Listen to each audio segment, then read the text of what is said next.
नमस्कार शेतकरी मित्रांनो. आपल्यासोबत असं अनेकदा होतं नाही का? पीक एकदम तरारलेलं दिसतं आणि काही दिवसातच अचानक त्याची वाढ खुंटते. आणि मग आपल्याला कळतं की अरे, नुकसान तर कधीच सुरू झालं होतं, आपल्या ते लक्षातच आलं नाही. पण आता काळजी नको. आज आपण एक अशी पद्धत शिकणार आहोत जी तुमच्याच खिशातल्या मोबाईलने हे लक्षात न येणं थांबवू शकते. यासाठी कोणताही नवीन खर्च नाही, काही विकत घ्यायचं नाही.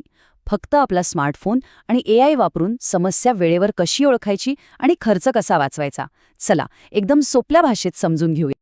आपण सगळेच जण आपल्या शेताचे, आपल्या पिकाचे फोटो काढतोच. कधी मित्रांना पाठवायला, तर कधी सहज आठवण म्हणून. पण आता थोडा विचार करा. जर हाच फोटो फक्त आठवण न राहता आपल्याला निर्णय घ्यायला मदत करू लागला तर? म्हणजे फवारणी खरंच करायची की नाही, खताचा डोस द्यायचा की थांबायचं, हे ठरवायला मदत झाली तर? आज आपण नेमकं हेच शिकणार आहोत की आपल्या साध्या मोबाईलमधल्या फोटोला एका शक्तिशाली साधनामध्ये कसं बदलायचं.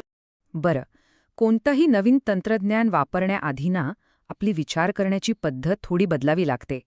चला मग, सगळ्यात आधी ती मानसिकता काय असायला हवी हेच समजून घेऊया.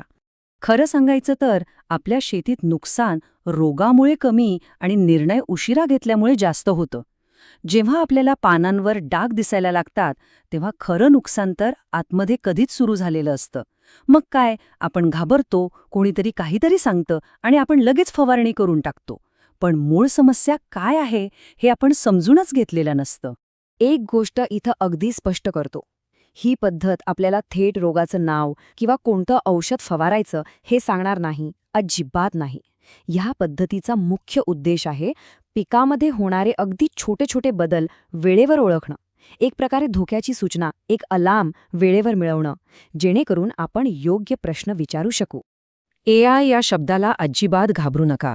एआय म्हणजे कोणी डॉक्टर किंवा मोठा कृषीतज्ञ नाही, जो आपल्या शेताची सगळी जबाबदारी घेईल. असं समजा की एआय म्हणजे आपला एक हुशार आणि अनुभवी शेजारी आहे, जो आपल्यासोबत बांधावर उभा राहून आपलं निरीक्षण सांगतो. पण शेवटी काय करायचं याचा अंतिम निर्णय मात्र आपलाच असतो. चला, आता आपण या पद्धतीच्या सगळ्यात महत्त्वाच्या भागाकडे येऊया. एक गोष्ट लक्षात ठेवा, आपला फोटो जितका चांगला आणि शिस्तीत काढलेला असेल, तितकीच अचूक मदत आपल्याला एआय कडून मिळेल. हे 5 नियम म्हणजे या तंत्राचा आत्मा आहेत, हे पक्के लक्षात ठेवा. तुम्हीच विचार करा, जर आपण प्रत्येक वेळी वेगवेगळ्या झाडाचे वेगवेगळ्या कोनातून फोटो काढले तर एआय सुद्धा गोंधळून जाईल. त्याला कळणारच नाही की बदल पिकात झालाय की आपल्या फोटो काढण्याच्या पद्धतीत. म्हणून एकच जागा, तोच कोन, तेच अंतर हे ठरून टाका. शक्यतो सकाळच्या किंवा संध्याकाळच्या सारख्या प्रकाशात फोटो काढा. आणि हो, एक छोटी पण महत्त्वाची गोष्ट, फोटो काढण्याआधी आपल्या मोबाईलची लेन्स स्वच्छ करायला विसरू नका. ही शिस्त पाळली तरच आपल्याला खरं निरीक्षण मिळेल. आता बघा, सगळे फोटो एकाच प्रकारचे नसतात. आपण 3 प्रकारचे फोटो काढणार आहोत, ए, बी आणि सी. ए म्हणजे एका रोपाच्या पानांचा अगदी जवळून घेतलेला फोटो. यातून आपल्याला पानांचा रंग आणि आरोग्य कळतं. बी म्हणजे साधारण 5-10 रोपांच्या गटाचा फोटो. यातून पिकात एकसारखेपणा आहे की नाही हे समजतं. आणि सी म्हणजे संपूर्ण प्लॉटचा एक लांबून घेतलेला फोटो. यातून आपल्याला कळतं की कुठे पिवळेपणा जास्त आहे किंवा कुठे वाढ कमी आहे. ही या संपूर्ण पद्धतीची गुरुकिल्ली आहे असं समजा.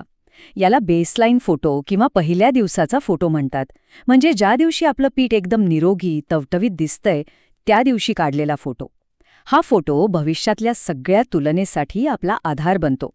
तुम्ही सांगा, जर आपल्याकडे पीक चांगल्या अवस्थेत असतानाचा फोटोच नसेल तर ते सुधारतंय की बिघडतंय हे आपण ठरवणार तरी कसं, नाही का? ठीक आहे, तर आता आपल्याकडे बेसलाईन फोटो आहे. आता पाहूया की वेळोवेळी फोटो काढून त्यातून अर्थ कसा काढायचा. आणि हो, एक सोपी युक्ती सांगते. हे फोटो काढल्यावर फक्त गॅलरीत ठेवू नका. एकतर पिकाच्या नावाने फोल्डर बनवा किंवा सगळ्यात सोपं, स्वतःच्याच नंबरवर व्हॉट्सॲप करून ठेवा. कारण आठवणीपेक्षा केलेली नोंद कधीही चांगली. साहजिक आहे, प्रत्येक पिकाची वाढण्याची गती वेगळी असते.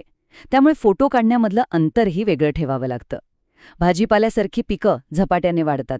तिथे दर 3 ते 5 दिवसांनी फोटो काढून बदल टिपणं गरजेचं आहे. पण ऊस सावकाश वाढतो. तिथे 10-15 दिवसांनी फोटो काढला तरी चालेल. योग्य अंतर ठेवणं महत्त्वाचं आहे. कारण खूप लवकर फोटो काढले तर फरक दिसणार नाही आणि खूप उशीर झाला तर निर्णय घ्यायला वेळ निघून जाईल. आता जेव्हा तुम्ही नवीन फोटोची जुन्या बेसलाईन फोटोसोबत तुलना करता तेव्हा आपल्याला 3पैकी एक गोष्ट दिसेल. एक तर पिकाचा रंग, वाढ सुधारली असेल, म्हणजे आपला प्रतिसाद सकारात्मक आहे, छान. किंवा काहीच फरक दिसणार नाही, म्हणजे पिकाची वाढ कुठेतरी थांबली आहे. आणि तिसरी शक्यता म्हणजे पिवळेपणा वाढला असेल, म्हणजे तणाव वाढतोय आणि आपल्याला आता लक्ष देण्याची गरज. ही ओळ आपल्या मनात कोरून ठेवा. एकटा फोटो आपल्याला फक्त आजची परिस्थिती काय आहे हे सांगतो, पण जेव्हा आपण 2 फोटोंची तुलना करतो तेव्हा आपल्याला पिकाची दिशा कळते. आपलं पीक सुधारण्याच्या दिशेने चालले की बिघडण्याच्या? आणि ही दिशा ओळखणं हेच तर शेतीतलं खरं कौशल्य आहे. चला, आता आपण थेट तंत्रज्ञानाच्या भागाकडे वळूया.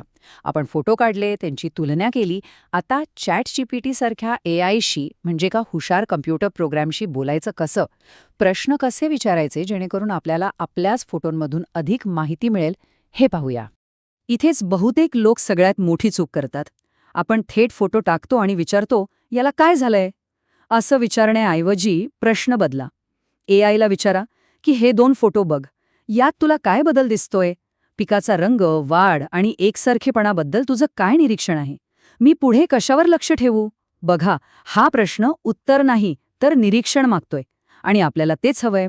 आपल्याला AIकडून चांगला प्रतिसाद हवा असेल तर त्याला आपल्या पिकाची पूर्ण गोष्ट सांगावी लागेल. फक्त फोटो देऊन उपयोग नाही. त्याला सांगा की माझ्या पिकाचं नाव काय आणि ते किती दिवसांचं आहे, माझं गाव कोणतं आणि सध्या हवामान कसं आहे, मी नुकतीच कोणती फवारणी किंवा खत दिलं आहे का, मला स्वतःला काय बदल दिसतोय, आणि मग शेवटी विचारा की यावरून काय समजतंय किंवा मला काय समजून घ्यायला हवं. अगदी सोपं आहे. जसं आपण डॉक्टरकडे गेल्यावर फक्त ताप आलाय असं सांगत नाही, तर पूर्ण इतिहास सांगतो की कधीपासून आलाय, काय खाल्लं होतं. तसंच AIला फोटो देताना पिकाचा पूर्ण इतिहास म्हणजे केस हिस्ट्री द्यावी लागते. तरच तो आपल्याला योग्य निरीक्षण नोंदवून देऊ शकतो. चला, आता हीच पद्धत आपल्या महाराष्ट्रातल्या काही महत्त्वाच्या पिकांसाठी कशी वापरायची याची काही उदाहरणं बघूया, म्हणजे विषय अजून सोपा होईल. प्रत्येक पिकाची बोलण्याची भाषा वेगळी असते. आता ऊस लावलेला असेल तर आपल्याला वाढीचा वेग आणि शेतातला एकसारखेपणा बघायचा आहे. कापसामध्ये पाते आणि बोंड लागण्याच्या अवस्थेत झाड फक्त अंगाने वाढत नाहीये ना, यावर लक्ष ठेवावं लागतं, कारण जास्त वाढ म्हणजे बोंड कमी. सोयाबीन पावसानंतर पिवळं पडतं, तेव्हा फोटो वापरून बघा की ते किती दिवसांत पुन्हा उभारी घेतंय. कांद्यामध्ये पातीच्या वाढीत आणि कांद्याच्या आकारातला समतोल महत्वाचा आहे. हे सगळे बदल फोटोत अगदी स्पष्ट दिसतात. हा प्रश्न, हा प्रॉम्प्ट तुम्ही थेट कॉपी करून वापरू शकता. फक्त कंसात तुमच्या पिकाचं नाव आणि वय टाका. हा प्रश्न AIला उपाय सांगायला लावत नाही, तर निरीक्षण करायला सांगतो. आणि हेच जास्त सुरक्षित आणि उपयुक्त आहे. कोणतंही तंत्रज्ञान हे दुधारी तलवारीसारखं असतं. त्याचा शहाणपणाने वापर कसा करायचा आणि त्याच्या मर्यादा काय आहेत हे समजून घेणं सगळ्यात महत्त्वाचं आहे. एक गोष्ट आपण प्रामाणिकपणे लक्षात ठेवली पाहिजे, AI फोटोमधून जमिनीच्या आत काय चाललंय हे बघू शकत नाही. मुळ्या खराब झाल्यात का, जमिनीत नेमकी कशाची कमतरता आहे हे फोटोवरून कळणार नाही. त्यामुळे AIच्या निरीक्षणाला आपल्या स्वतःच्या अनुभवाची जोड देणं खूप आवश्यक आहे. आणि ही शेवटची पण सगळ्यात महत्त्वाची गोष्ट, AI हे फक्त एक साधन आहे, तो देव नाही. तो सुद्धा चुका करू शकतो. तो फक्त दिलेल्या माहितीच्या आधारावर अंदाज लावतो. अंतिम निर्णय हा नेहमी शेतकऱ्याने आपल्या अनुभवाने, आपल्या बुद्धीने आणि शेतात उभं राहूनच घ्यायचा आहे. तर मित्रांनो, आज आपण काय शिकलो? तंत्रज्ञानाला आपल्या अनुभवाची जोड द्या. धावपळीत प्रतिक्रिया देण्याऐवजी शांतपणे निरीक्षण करण्यावर भर द्या.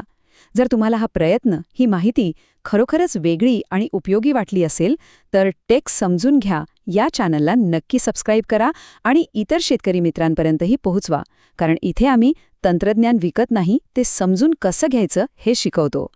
कॉमेंटमध्ये नक्की सांगा की तुम्ही ही पद्धत पहिल्यांदा कोणत्या पिकावर वापरून बघणार आहात. भेटूया पुढच्या भागात. धन्यवाद.